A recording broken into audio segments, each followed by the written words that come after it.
Hejka, tutaj Mombe i witam was w kolejnym odcinku. Dzisiaj jest ze mną... Nemtylia, czyli ten gość od TFA2. I będziemy sobie dzisiaj grać w Left 4 Dead. No więc możemy wybrać postacie. Ojej, tutaj. Ja biorę sobie... Elisa! Tak. O mój Boże. Nie wyłączyłam modów i u mnie wszystkie postacie to są postacie z Touhou. O nie. Ach, jest. Czyste doświadczenie Left 4 Deada. Anime, dziewczynki. O rany, ja właśnie usunąłem te wszystkie mody. Nie grałem w czystego Lefta od długiego czasu, bo tak na modach to sobie czasami pykałem w jakieś customowe kampanie, jakieś zmodowane właśnie mapki, nie? Ale tak, czysty Left? Może nawet lata minęły, nie będę kłamał. Pamiętam, jak pierwszy raz odpaliłem tą grę, tego gwałtu uszu legendarnego z początku Dead Center nigdy nie zapomnę. Ja grałem w... Panie spray, wolę nie dawać mojego spraya, bo nawet nie wiem co to mam. Pokaż, no i co najwyżej ocenzuruję. To. O, Nic. no cóż. Grałeś w Left 4 Dead tylko na komputerze, czy grałeś na konsoli jeszcze? Nie grałem w Lefta na konsoli. Ach. Jest... Wiem, że jest tam ogólnie znacznie mniej kontentu. Tak. Niestety. Last Stand Update nie Chyba ma. w ogóle DLC jest płatne. Tak. Nie pamiętam, czekaj, to chyba było... Chyba Coldstream jest płatne. Coldstream oraz Sacrifice. Najgorzej. To dlatego, że prawo Xboxa nie zezwala na darmowe dodatki. Dodatki muszą być płatne według nich i Valve po prostu postanowiłaby później ich nie dodawać, nie? Wow. To już... Myślałem, że to, nie wiem, z jakichś innych powodów, typu Valve chciało, ale... To... To jest w ogóle powód, z którego Team Fortress 2 nie dostawał update'ów, ponieważ nie mógł, tak naprawdę.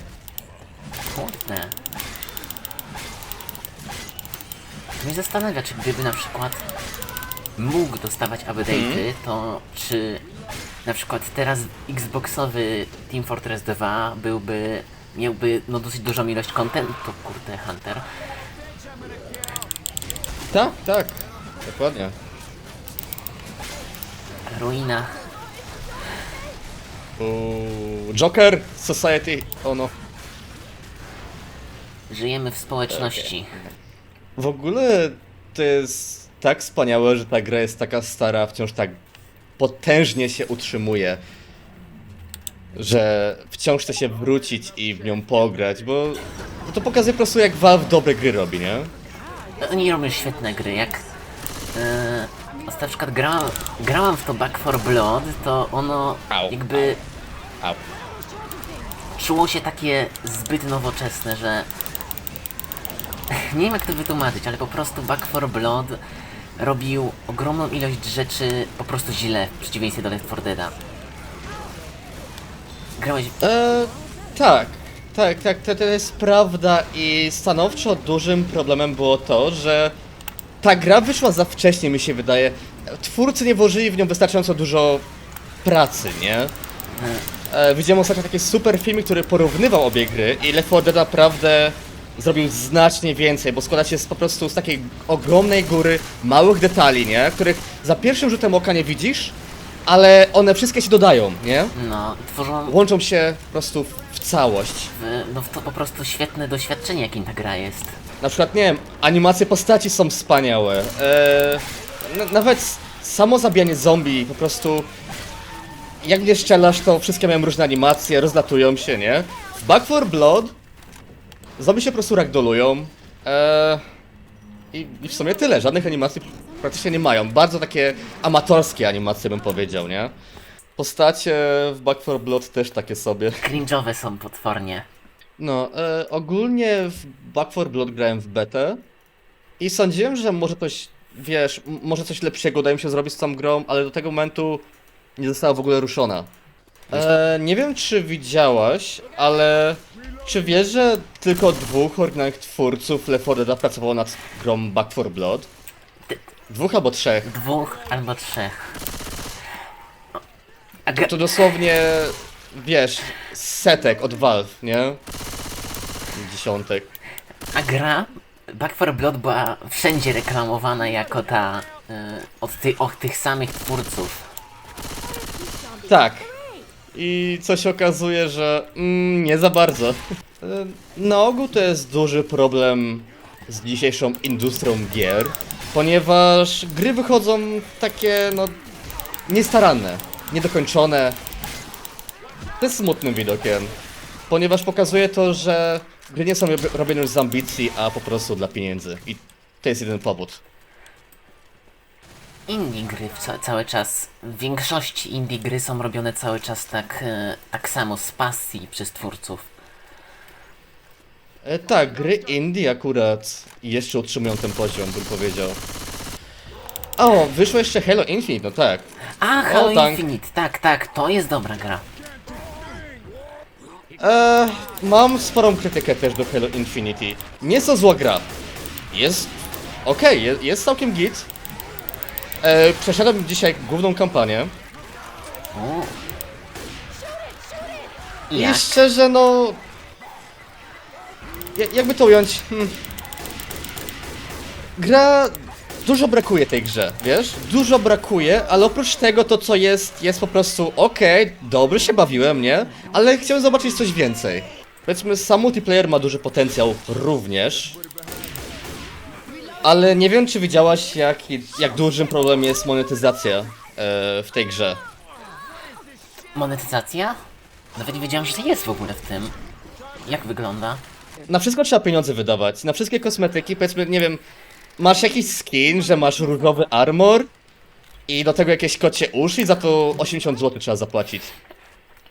I tak wygląda po prostu cały multiplayer, cała kustomizacja. Jest Battle Pass, który możesz kupić, nie, za chyba 60 zł. I tam masz pełno takich słabych dosyć kosmetyków, bym powiedział. I skończenie tego Battle Passa bardzo długo zajmuje, strasznie długo. Gra jest zepsuta, bym powiedział, bo w tej chwili jeden z najlepszych trybów w grze nie działa. Big Battle. Kojarzysz, jak w Last Stand Update zostały dodane te 4 bronie z Counter-Strike'a Source? Tak. W tym sklepie są wszystkie bronie w grze. Znaczy te poza wiadomo od którymi. I Oczywiście. no nie ma tutaj tych z Counter-Strike'a Source. Znaczy tak myślałam, ale zaraz coś pokażę. Tu masz taki pokój i tutaj masz właśnie te wszystkie bronie z tego. O! Aktualnie o tym nie wiedziałem. Znajomi, W takim razie rzeczywiście. znajomi mi to pokazali i też byłam bardzo zdziwiona, jak to zauważyłam. Laser sights here. Szczególnie, że ten... Nawet nie wiedziałem o tym pokoju. To jest w ogóle nowy pokój? Całkowicie dodany? Tak. Nie było tu tego wcześniej. Znaczy, chyba to był respawn wcześniej, ale został zmieniony. Wydaje mi się, że te bronie, które zadają mniej damage'a niż zwykłe bronie w głównej grze. Trzeba coś z tymi zombie. O, tak. Ty wziąłeś tą kodę? Nie sprawdzałem... Tak, nie sprawdzałem ogólnych statystyk, więc nie wiem jak wyglądają. Wiem, że... Ale powiedzmy AWP. AWP jest niezbyt dobry, bo to jest bolt action. I zwykłe snajperki, które są już w głównej grze, są automatyczne i zadają znacznie więcej obrażeń. Okej, Witch, pora umrzeć! Ciekawe, czy mi się uda. To będzie totalny nem-fail. Tak, to jest totalny nem-fail. Okej. Albo nie. O, wow. Nie udało mi się jednym strzałem je zabić, niestety. Spodobałem headshota. Ale chyba się nie daje jednym strzałem zabić na normalu. Tak, da się. Da się? Da się, oczywiście. Jakimś cudem hitboxy wymiotów mi ominęły. Nieźle. Mimo, że on żygnął bezpośrednio na mnie. Ten boomer taki sobie gracz musi być. O, kolejna witch. Witch? Znowu? Kolejna próba, zobaczmy czy mi się uda. Jest to witch. Oś, Come on, chciałem takiego ładnego znajdzie się jeszcze ją. heada. Witch, moja droga, gdzie jesteś? Czy... O, Hunter. O mój Boże, przestraszyłam się tak. Tutaj gaśnica tak bierze się, nie wiem jak to mówi, że gaśnica po prostu pryska tym swoim, gdy się ją weźmie, strzeli. Pamiętam, że zobaczyłam... Tak. Pamiętam, że zobaczyłam dawno temu, gdy Call of Duty Ghost wyszło, kupiłam sobie Call of Duty Ghost na Xboxa i tam jak zobaczyłam, tam strzeliłam w apteczkę przez przypadek i jak zobaczyłam, że tam właśnie te, jak się to mówi, gaśnice, że te gaśnice tam w tym Call of Duty Ghost, one właśnie tak pryskają, to było dla mnie takie największe odkrycie życia, po prostu. W ogóle powiem ci, że Call of Duty Ghost to jest jeden z niewielu kodów, w które aktualnie nie grałem. To jest jedyny Call of Duty, którego nie mam na Steamie. Vanguard nie grałem i nie kupuję. Szczególnie z tego, że nienawidzę Activision, tego co oni robią, Nie no, tak samo i Blizzard. okropna firma po prostu. Nie mam zamiaru ich wspierać po prostu. Ostatnio kupiłem Cold War, żałuję zakupu. Naprawdę żałuję. Chociaż że kampania była nawet fajna. Pierwszy raz widzę palmę na doniczce. Można ją ściąć? Minecraft. O, Nie sorry. można ściąć. To Boże. jest słaba gra, 0 na 10. O! Okej. O nie. Miss input. Które Call of Duty najbardziej lubisz, więc? Na miejscu pierwszym stanowczo będzie Black Ops 1. Też uwielbiam tę grę. Ostatnio sobie przeszłam i naprawdę świetna jest. Tak, zgadzam się. Na ogół lubię serię Black Opsa. Black Ops 4 nie grałem. Black Ops 3 też kocham, szczególnie z trybu zombie, z tego, że ma workshop. Kampania jest też ok. Przechodziłem na koopie z kilkoma osobami, nie? I też powiem ci, że mam taką dosyć opinię, która nie jest zbyt popularna, ale kocham Call of Duty to było Infinite Warfare. Jest świetna, cudowna, szczególnie kampania, nie? Bo jak wiesz, trailer tej gry to jest jeden z najbardziej dislike'niętych filmików na YouTubie. Wiem. Ludzie tak jechali po tej grze, ale kampania jest cudowna. Szczególnie fabuła, którą prezentuje, wiesz? Jest na tym samym poziomie co Black Ops. Często jak grałem, to czułem jakby to była zupełnie inna gra. Szczególnie, że połowa tej gry to jest latanie z statkiem kosmicznym, co jest cool. To brzmi naprawdę ciekawie. Jimmy Gibbs Jr. Lecimy. Panie, by było jakby się zrespił, No. ale go nie widzę. Mi się nigdy nie zrespiło jeszcze. Miraz. Po dwa. Coach, umieraj. Coach Melbourne, ale forget postać. W sumie, no najbardziej z tej części nie lubię Roszy, ale to jak... W sumie każdy. Że jaką postać najbardziej lubisz w tej części? Z tej części najbardziej lubię stanowczo Elisa. Dlatego, że jest śmieszny. Ma taki mój humor głupi. Mówimy jego opowieści. Kojarzysz jak w Half-Life 2 jest Mail 07? Tak? Czemu on jest taki popularny? Bo na ogół to jest seksiak, dlatego. Zawsze nawet jak ja grałem w Half-Life'a i wiesz, nie znałem społeczności, to ten model był moim ulubionym. Po prostu jest, mówię, seksiak.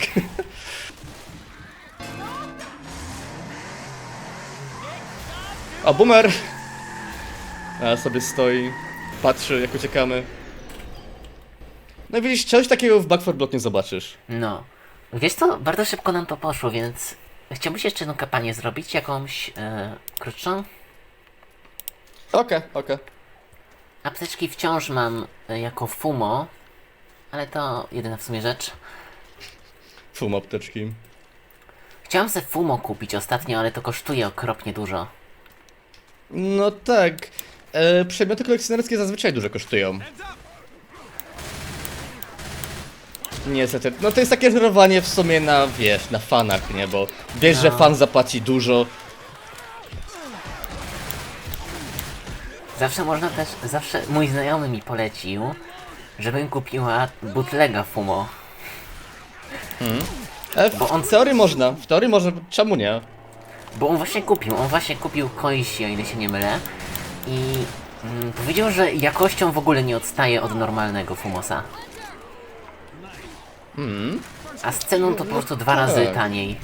Bo to w końcu pluszaki są, no więc o jakość nie jest ciężko. A ja jestem pewny, że fani potrafią zrobić coś wspaniałego. Kto mi apteczkę zabrał? Tutaj pod łódką jest. O, wow, okej. Nie wiem, czy też widziałaś, ale ostatnio widziałem taką stronę pewnego fana Stefa Dwójki, który robi prototypy broni z Team Fortressa 2, ale takie bardzo, bardzo ładne prototypy. Znaczy prototypy, chodzi mi o to, że wiesz, prototypy to było odpowiednie słowo, nie, mylim się z innym słowem. No to były po prostu takie modele broni Stefa 2, które możesz kupić sobie w prawdziwym życiu, które bardzo podobnie wyglądają i są po prostu ładne. Trochę kosztują, ale są godne pieniędzy, żeby sobie po prostu postawić na półce, nie? No. Ja tam wydałam, nie wiem ile, chyba z około, to już będzie 1000 złotych, wydałam sobie na takie, wiesz, repliki broni palnej. Repliki! To co mi uciekło. Tak. No, bo wiem, że ty grałeś w Touhou, a w jakie Touhou grałeś? I które jest najlepsze według ciebie? Nie grałem w to. Planowałem, ale jeszcze nie grałem. Odpaliłem kiedyś, lata temu, pierwszą część na emulatorze. Chwileczkę grałem tylko. Toho znam ogólnie z memów i od tego, że ktoś mi tą serię pokazał, nauczył mnie o postaciach, wiesz. Miałem jakieś spotkania z taką osobą, fanem Toho w prawdziwym życiu. Przychodził do mnie, mówił mi, żebym pobierał mody z modeli na Gmodzie, nie? Spawnował mi i tłumaczył mi wszystko. Albo oglądaliśmy sobie jakieś filmiki, nie wiem, właśnie z Toho, nie? Więc stąd to głównie znam, ale w grę żadną nie grałem. Jak pierwszy raz zagrałem tą kampanię, to ten samolot był naprawdę czymś dla mnie bardzo fajnym, że coś takiego dali w ogóle tam. Bo myślałam, że on po prostu przeleci i to tyle, a tak to... Jak tu przyszłam i zobaczyłam, że on leży tak rozwalony, to naprawdę... Nie wiem jak to po polsku powiedzieć, ale blew my mind. Fajny detal. A czy tu się zrespił czołg? Tank, czołg, czołg! Bom, Okej, to... Okej, Mam zapalającą amunicję, więc bez problemu, nawet mołotowa nie zużyję. A ja bym zostawił Zoe, niech sobie umiera. Ogólnie ta kampania też używa dużo tekstur z Half-Life'a. Właśnie dwójki. zauważyłam, szczególnie w tamtym... Oraz... W tym...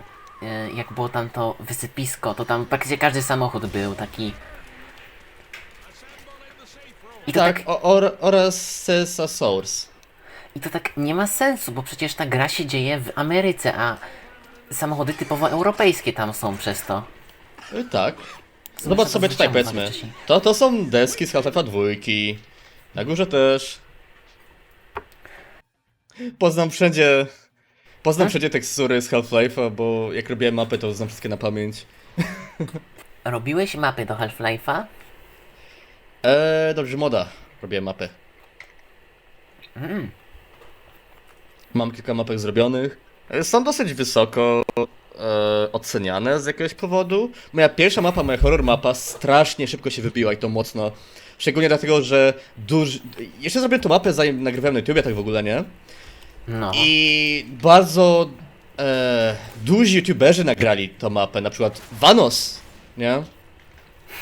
Więc szybko się rozpowiedziało słowo o mojej horror mapce, która była tragicznie zrobiona. Moja pierwsza mapa była okropna, naprawdę.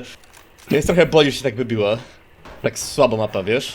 Jak ja robiłam mapę, to taka rzecz, że weszłam na mapę i zauważyłam, że światło się popsuło. Że po prostu dałam oświetlenie, ale to oświetlenie jakby nie było go po prostu. Cała mapa była w jednym świetle. Do tego mogły być dwa powody. Pewnie już to rozwiązałaś, Wiem, ale... Wiesz jak to było? Jestem pewny, że albo gdzieś była dziura, która wychodziła na zewnątrz, albo w preferencjach tam mapy nie było ustawione tło mapy. Była dziura, Jedno z tych. a właściwie to było tak dużo dziur, że ja to restartowałam, patrzyłam, restartowałam, patrzyłam, restartowałam, patrzyłam. Moja pierwsza mapa też miała bardzo dużo dziur, wiesz? Bardzo dużo. Nie znałem się wtedy na tym i robiłem dużo takich po prostu cienkich ścian i później naprawa tej mapy była tragedią. Dłużej naprawiałem niż robiłem.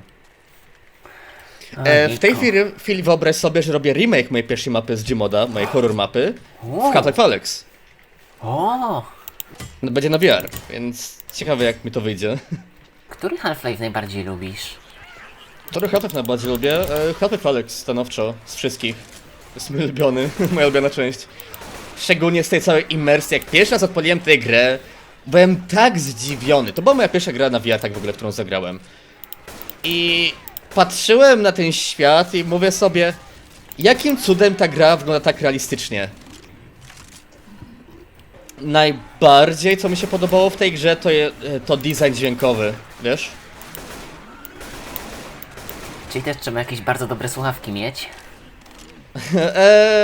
Nie musisz. Ja grałem nie na słuchawkach, a na głośnikach Oculusa. Są dobre i nadają imersji, ci powiem. Szczególnie, że one nie są głośne, że jak ktoś siedzi z tobą w tym samym pokoju, to nie będzie aż tak słyszał gry jak ty, nie? Więc nie musisz się martwić o to, żeby przeszkadzać komuś w domu. Ale ty słyszysz bardzo dobrze.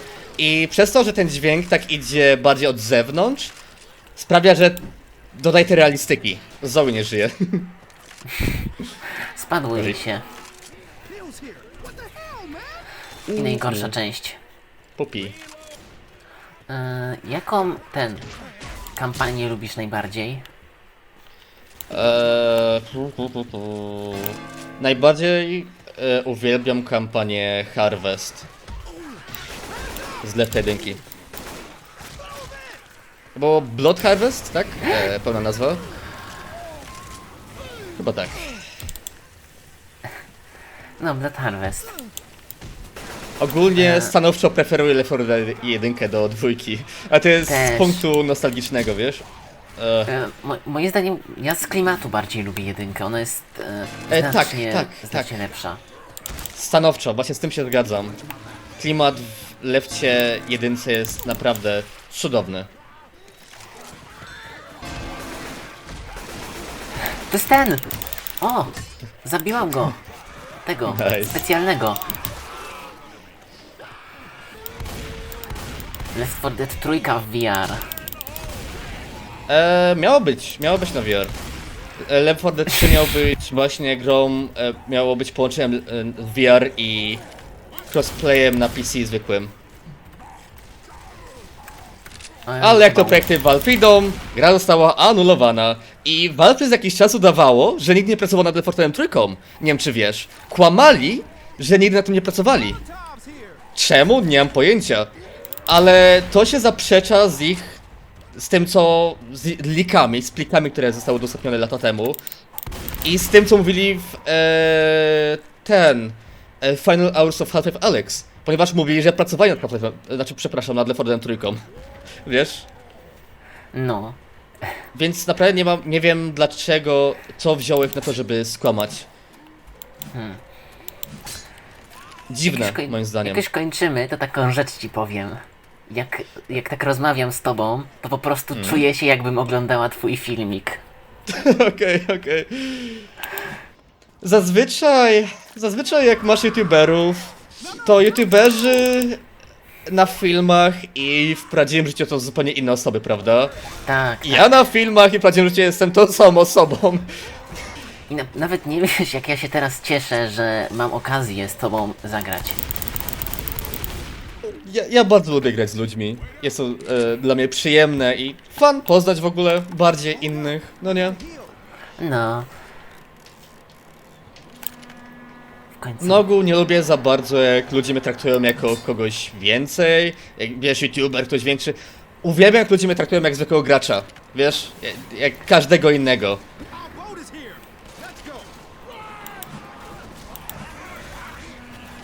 No, wpuśćcie mnie na tą łódź, come on! Yes! Nice. Łatwytko! Easy. Super gra. Uwielbiam ją. Nice. Fajnie się No, grało. Przyjemnie. No. A więc, tak. Dziękuję Ci bardzo za bycie tutaj ze mną. Było naprawdę bardzo fajnie. Oczywiście. To był mój honor, aby zagrać z tobą, więc też dzięki za grę.